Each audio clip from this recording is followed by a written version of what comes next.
Welcome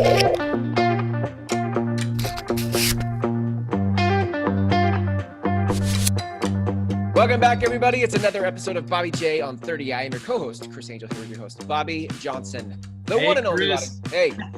You do still sound like a radio guy, man. I try. I try harder when I'm introducing shows. Did you actually ever work in radio?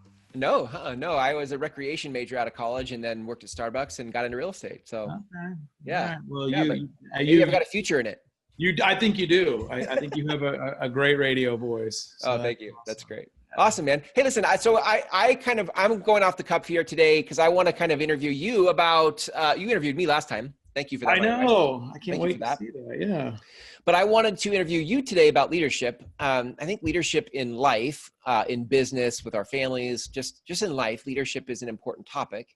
And let me say this too, because I think you're a humble guy. So I think you'll probably point to places that you're like, well, I don't have this figured out. But what I want to say is like, leadership isn't about having all the answers. I think leadership is about leadership's about influence. It's about how do we help others see what they can't see themselves, right? And so you have a successful business in...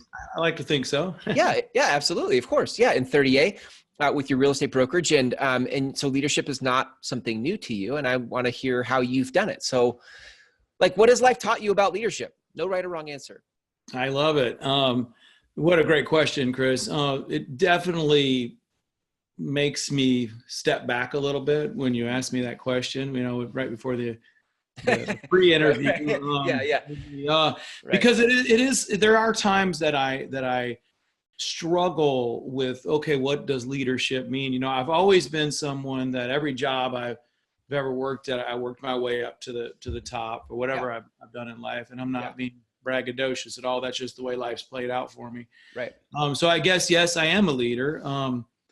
But honestly, sometimes I don't want to be, especially when the proverbial shit hits the fan. Right. Yeah, absolutely.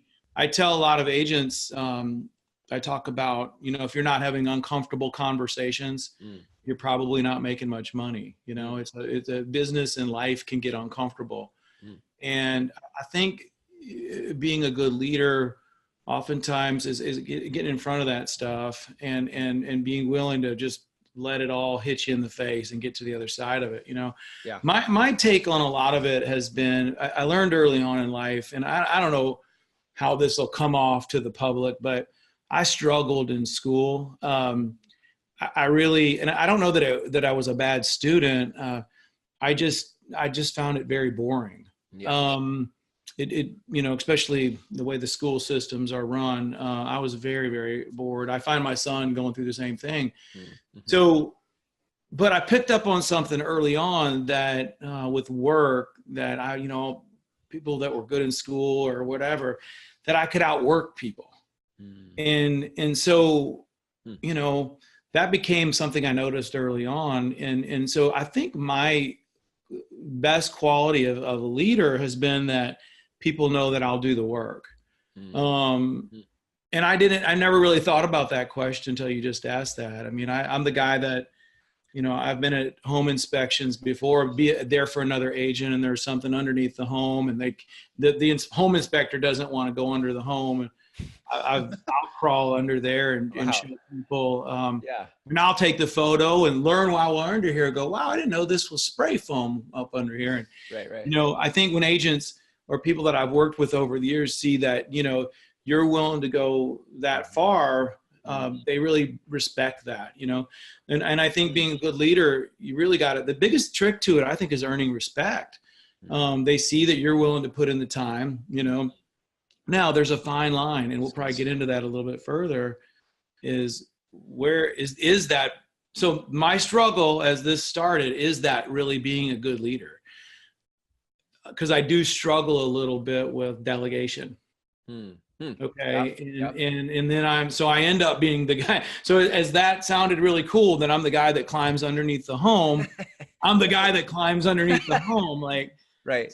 People know, they tend to know this about me. Yeah. So I end up being the guy that can find myself in a little bit of trouble. So it's funny that you even bring this topic up, because I'm learning that as a leader, I need to be stepping back and I'm trying this like right now, and letting people do what they need to do and fail a little bit. It's almost like being a good parent.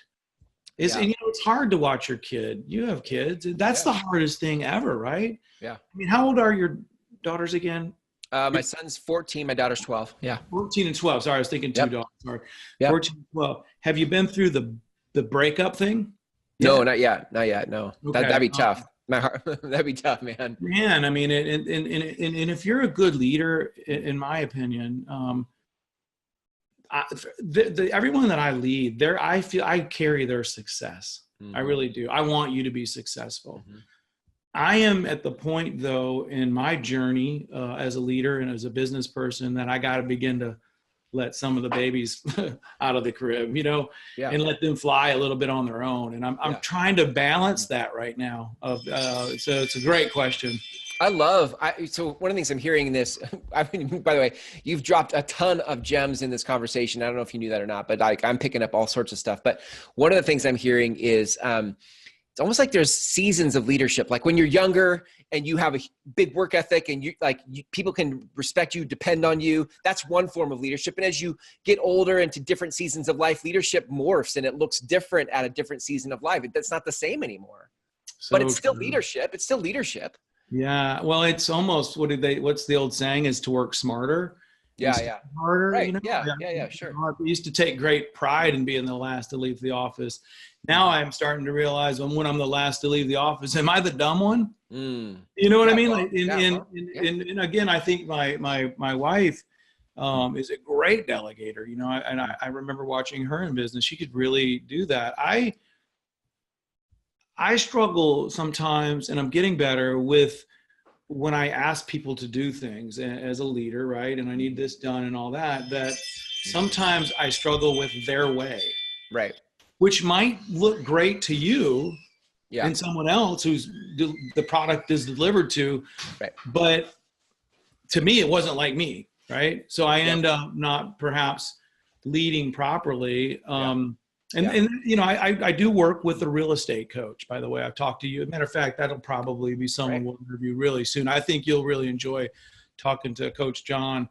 And he helps me in a lot of that. And he has helped me different times with different employees that I've had. When I've come to him with the complaints, and he has said to me, Bobby, no one's going to do it like you do it.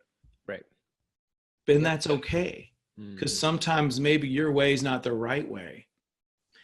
I think that's probably the biggest lesson right now I'm learning. I mean, I'm recently formed a team in my real estate group. I have 38 local properties is one company. Yep. The Bobby Johnson team is another team. And I've got a Bobby Johnson team, and I've hired a good group of people to help me. And they're taking a huge load off of me. They're doing more of the work. And guess what? 20 years later, I'm making about the same amount of money. Sure. Yeah. But I'm working. That's good, right? Right. That's wonderful. Yeah.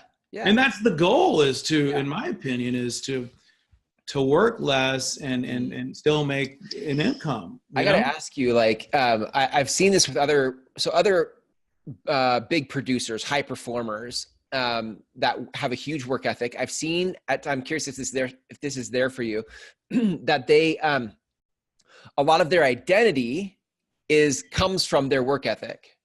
Wow. And so if you back off your work ethic, it jeopardizes who you know yourself to be. Yes, no? Well, you're hitting some nerves today. Golly. Yes.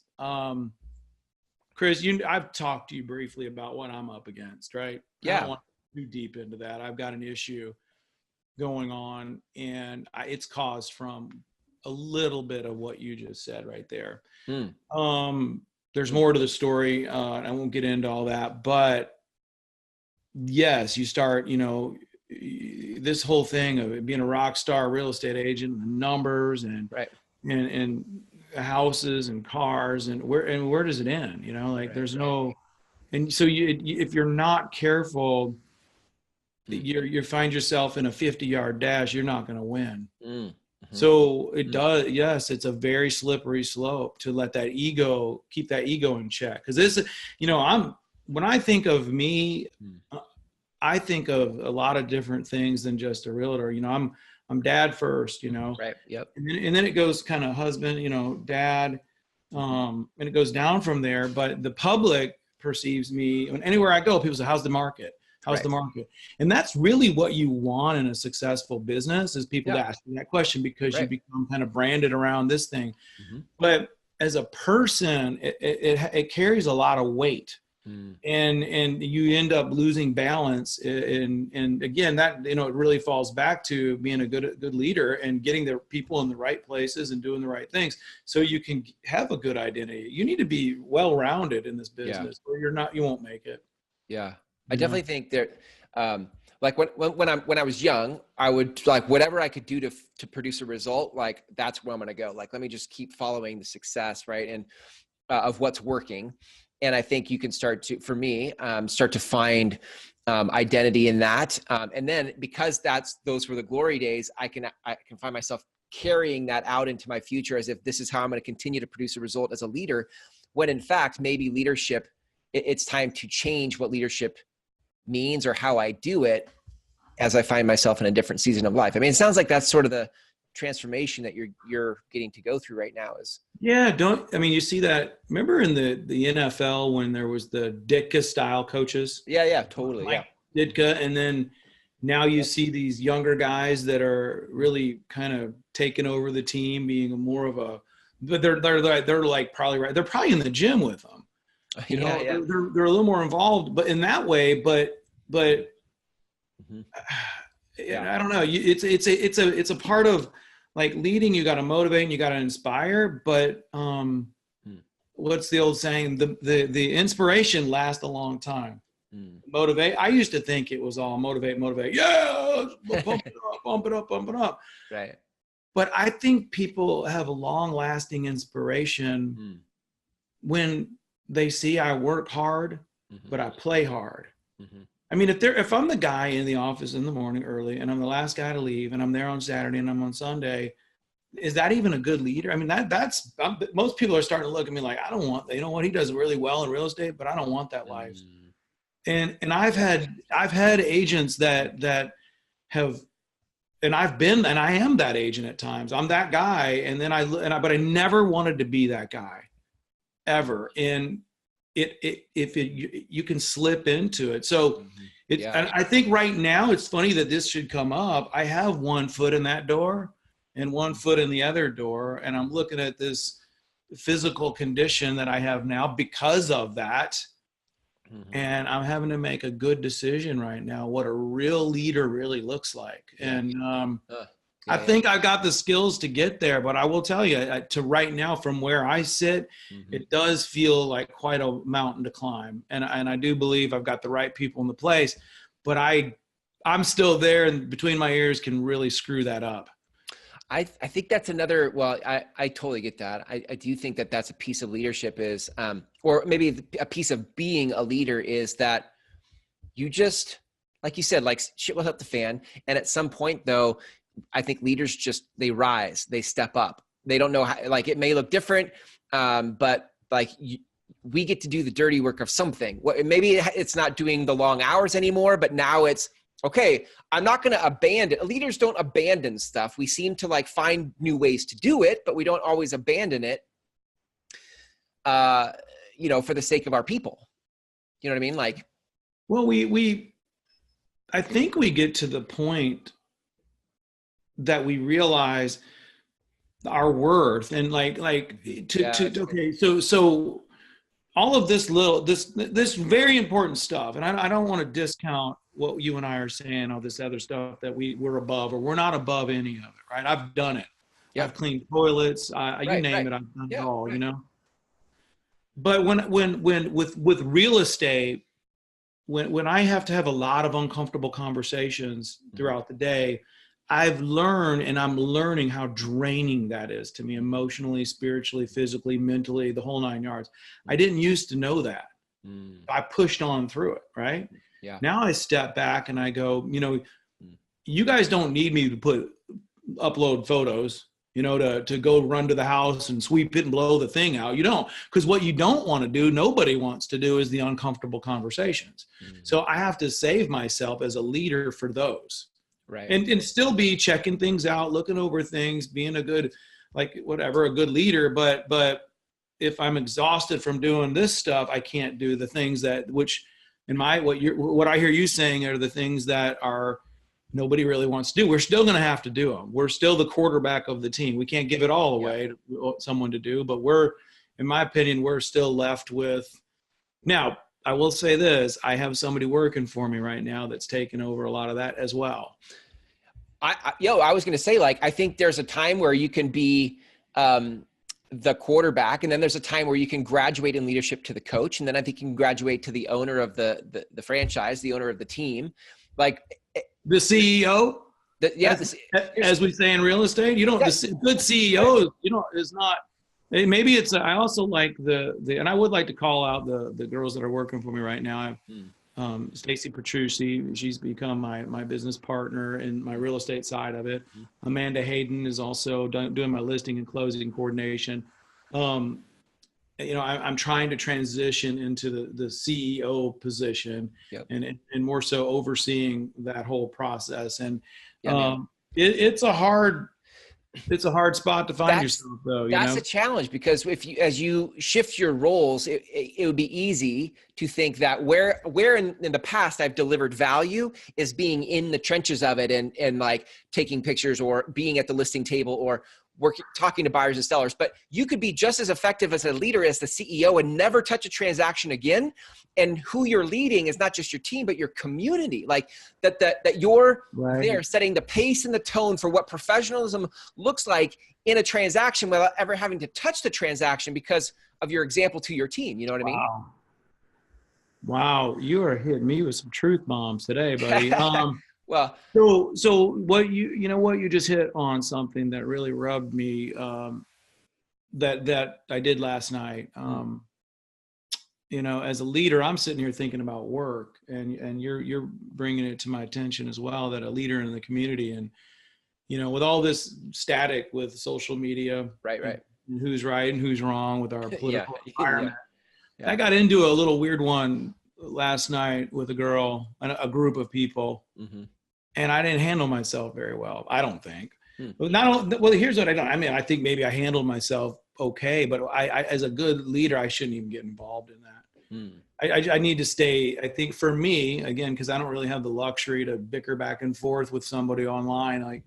I don't know of a really good leader that does that. If you think about it, I mean, do you think about can you name a few leaders that you would think of, that are in the community or are on social media right now?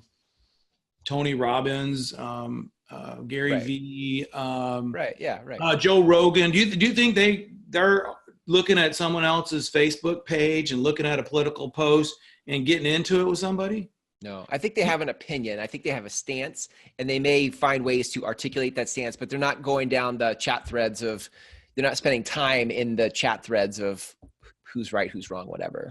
And I've had someone before call me out for maybe my lack of social justice in that area, right? They know where I stand, and they said that, you have a voice, you're being silenced. Well, I don't believe that that's the way you would get it done, Right. And the more I think about it, now I get sucked in pretty easily, not easily, but I can get sucked in. And right. Now that, and as you say that, I really am being slapped in the face and realizing that that's not a good leader.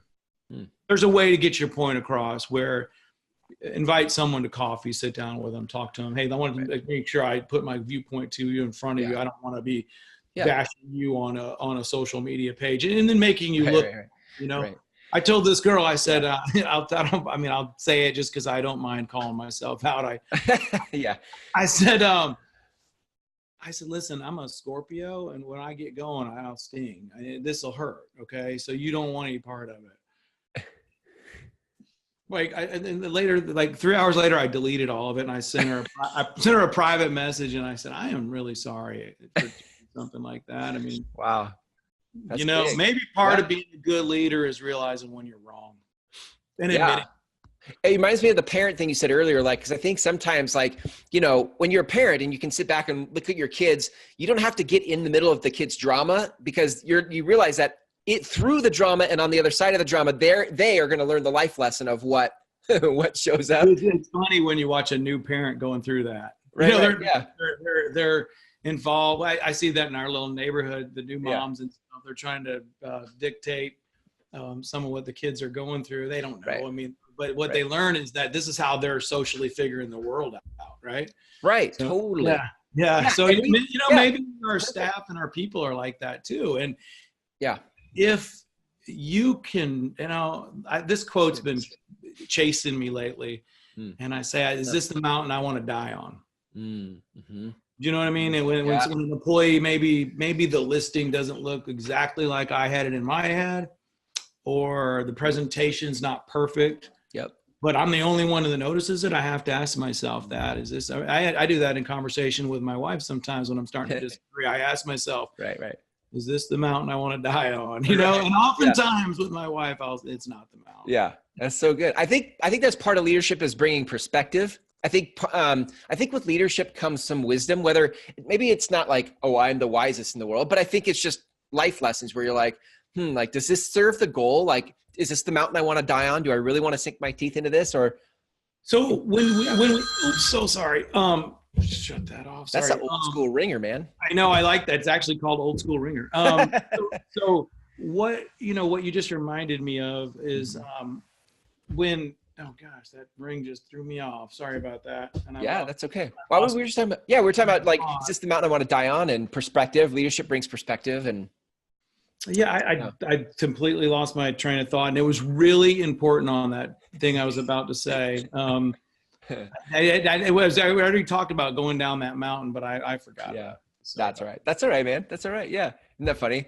Technology. I will remember it later, and then I'll probably blog about it, because it was really kind of pretty amazing. Oh, this is what it was. I'm sorry, and it all came back. Sorry, that ring really threw me off. Perfect. Now I know why in our notes you say to shut your phone off. Okay. Nice. Yeah, but I train and lead.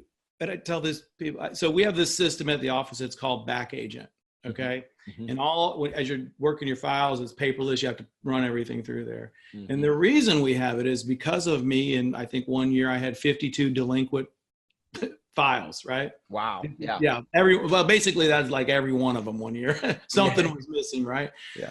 So I think at this age of 20 transactions and just a pretty active life, kids at a very young age, 20 years of doing this at 70 transactions a year. Mm-hmm. I teach from a place of air, more than anything. I can tell you I've been there. Mm-hmm. And so I think a lot of times people come to me because they I don't think I've ever been presented a transaction that I haven't touched some area of that. Mm-hmm. And so maybe in many regards, you're pushed into a leadership role just because, whoa, I didn't see that coming. Right.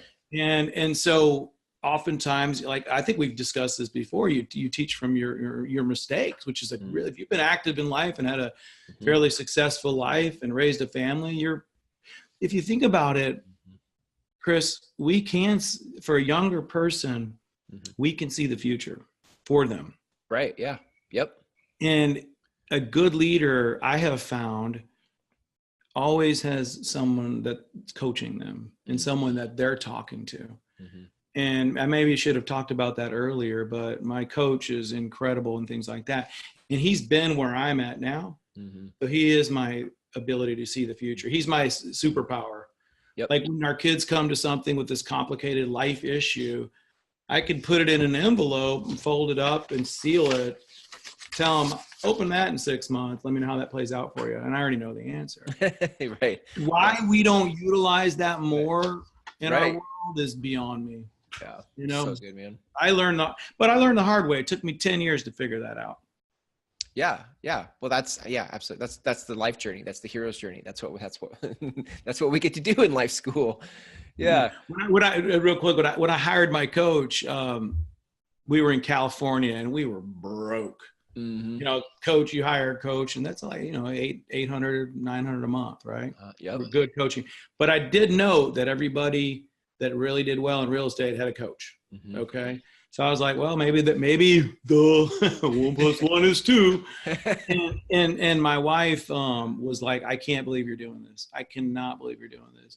Mm-hmm. She's in the other room, and if I told her right now I was going to fire my coach, she'd be like, I can't believe you're going to do that. I can't believe. Yeah, she just screamed out, don't even joke like that. So he has literally single-handedly always has my back and it gives me direction. Yeah, it's like having a football team without having a coach. Yeah. And that's really what it is for me. And I do that on a personal level. We don't even talk about real estate. Yeah. We talk about this. Yeah. Right here. What you and I are talking about. Yep. You're one of my mentors right now, by the way. So cool. Thank you. Know that, but I wasn't going to tell you that, because they say you're supposed to have 5 or 6 of them in life, but don't let them know in case you have to let one go. That's hilarious. Another leadership principle. That's right. Yeah, sorry. Yeah, it's good, man. It's so good. Well, let's wrap here because there's so many gems in this. I could go back and listen to this conversation over and over again.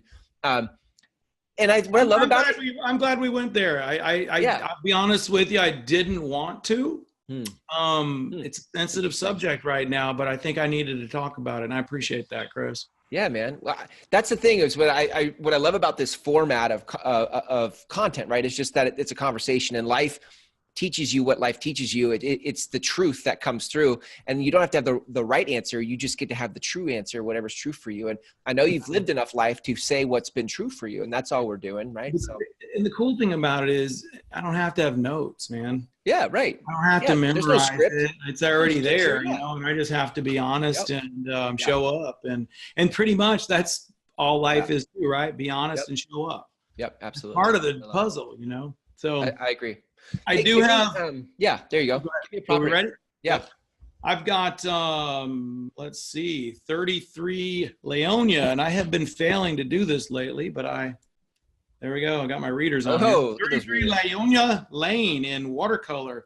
Mm-hmm. This home is listed for $1,184,000. If you can believe this, Chris, this is the least expensive home in all of watercolor. And watercolor is this amazing neighborhood. It wraps around Seaside. This home actually is adjacent to Seaside. You can walk out, and the little trail that wanders to Seaside, and I don't know if you were aware of this, but we may have talked about this earlier. Seaside's where they filmed The Truman Show.